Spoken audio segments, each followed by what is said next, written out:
ঈদ না আসতে আপনাদের আলিশা ভাবে আমার লেগে পাঞ্জাবি পাঠিয়ে দিল।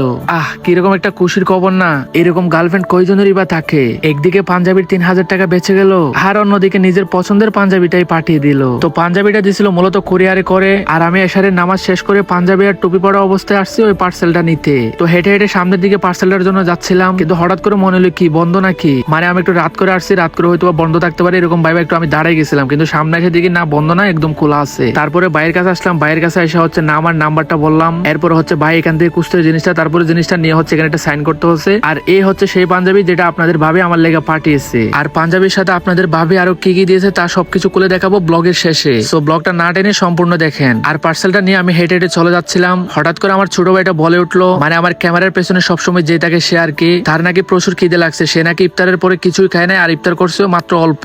আর তার কথা রাখতে তারে নিয়ে উঠতেছে হচ্ছে একটা রেস্টুরেন্টের মধ্যে। আর এই রেস্টুরেন্টটা বলতে গেলে আমার ফেভারিট বলতে পারেন, মানে আমার যখনই মন ছোটে তখনই আমি এই রেস্টুরেন্টে খাওয়ার জন্য চলে আসি। এই রেস্টুরেন্টের খাবার হচ্ছে অনেক ভালো এবং সুস্বাদু। তারপরে রেস্টুরেন্টে ঢুকে হচ্ছে বসতেছে, আর আমাকে আজকে দেখেন পাঞ্জাবি পরে পুরো মাওলানার মতো লাগতেছে, সাথে একটা টুপিও দিয়েছে। বলতে গেলে আজকে আমার একদম নুরানি চেহারা বাসতেছে। তো একটু ওয়েট করতে না করতে আমাদের খাবার চলে আসছে। তারপরে এখানে ছোট ভাইয়ের ইচ্ছা মতো খাওয়াইতেছে, আর সাথে হচ্ছে আমিও নিয়েছিলাম। আর আজকে শুধু আমি একা পাঞ্জাবি পরি না, সেও আমার সাথে পাঞ্জাবি পড়ছে, মানে আমরা দুজন নামাজ পড়ে হচ্ছে এটার জন্য আসছিলাম পার্সেল। তো দুজন এখান থেকে হচ্ছে আরামসে খাবার খাচ্ছিলাম, আর খাবার খাওয়া শেষে বিল দিয়ে তারপর হচ্ছে রেস্টুরেন্ট থেকে নেমে যাচ্ছিলাম। আর নেমে মাত্র দেখে হঠাৎ আমার একটা ভালোবাসা মানুষ, তারপরে দাঁড়িয়ে ওনার সাথে একটা ছবি তুললাম।